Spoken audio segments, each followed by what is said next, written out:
genesis of my battle with Betty Akeredolu by Canada-based Ondo politician. I was fighting a serious battle with Betty, unknown to many, when she used her office as First Lady to petition the Canadian government that I jumped bail in the state where she was the First Lady on rape charges, that I should be deported to Nigeria. So you can imagine, as a refugee, having such allegation hanging on me coming from the office of the wife of a governor. But I trust the Onyibos. They did their thorough investigation and found out that I was just a victim of a blackmail, and her petition was thrashed. And that episode confirmed truly my story that I wasn't safe back home. With the doggedness in me, I fought back and attacked her project Burkan. I wrote to all her international donors in the US, Canada, UK, with proof that she is a fraud, using breast cancer victims' pictures to seek for donations, and those money never get to the cancer patients, rather to her personal purse. They investigated and found out that my allegations were true and immediately stopped her yearly grants, running into hundreds of thousands of dollars. I got back to her and I told her that the battle has just begun, and I am the light and she is the darkness, and surely I will conquer her. Today she has been conquered, and indeed she has left Ondo State in shame. Very interesting. I think what this shows is that, you can have, first of all, she's obviously lost her partner and her husband. And so I guess in a normal sense, or in a empathetic sense, you'd expect that there's a bit more, I guess, what is the word, respect, a bit more, a bit more empathy for the fact that she has lost someone who was her husband. And then you obviously have people who, I guess, react in ways that they want to. And in times like this, you'd think, is this the most appropriate time to come up with this? But people will do what they want to do.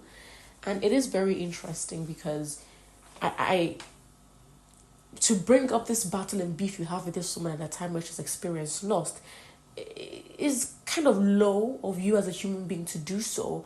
Again, we don't know the context and even more that has gone on behind the scenes between this individual and Betty Akeredolu. But it's just, personally, it rubs me off the very, very, very wrong way.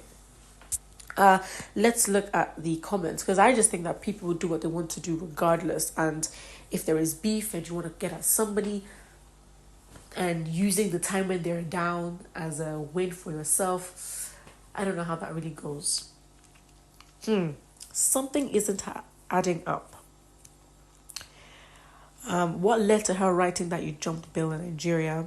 What were you dragging before it got to that stage? Exactly. So I can say, well, this isn't right, but we don't know the details of what actually went on behind the scenes. Another person says, "Okay, well done for your achievement, but take this advice for free. Nobody's immune to trouble. Tomorrow will be your turn. Travel bigots." Now, okay, yes, I think for the first half of the comment, I do agree, because regardless, when your enemy is down, you don't then knock them down even more or get more of a satisfaction to be like, you see, your turn is coming. I think that's absolutely kind of vile behavior. And so for that alone, it's a bit like, oh, okay. But again, as the person says, everybody will collect. And when it's your turn, I guess for your enemies, it will also be sweet. It's very important to understand what you put out there. And yes, maybe he's obviously very hurt, but I also think that if this was a fight on another time and you're going at somebody that your enemy, great, but not at a point where she's lost her husband and now you feel they need to reinstate this and I guess use this as a win for yourself. Very interesting.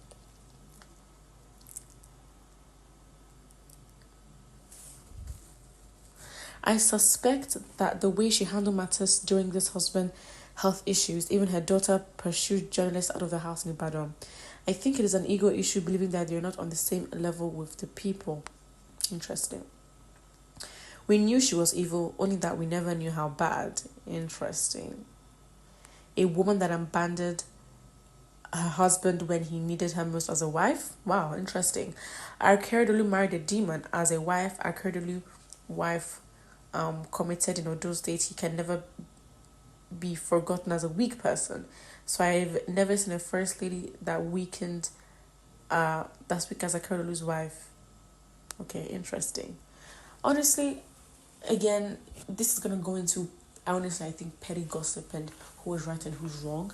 I just personally think that, regardless, in terms of having at least a moral upstanding, you don't rejoice at someone else's downfall. You know what I mean? Or a bad or negative situation. I think that is very, very, very dangerous to do, and you're not setting yourself well, for what could happen to you. And people coming to judge on his wife and how evil she is. Well, it's life. It is what it is. And I think a very real situation is when you pass, how do you want to be remembered, right? And you have to understand that, for example, the people that you marry are also representations of you. So make sure you marry right. They're also in the Nigerian political space. They're not helping it. They're not making.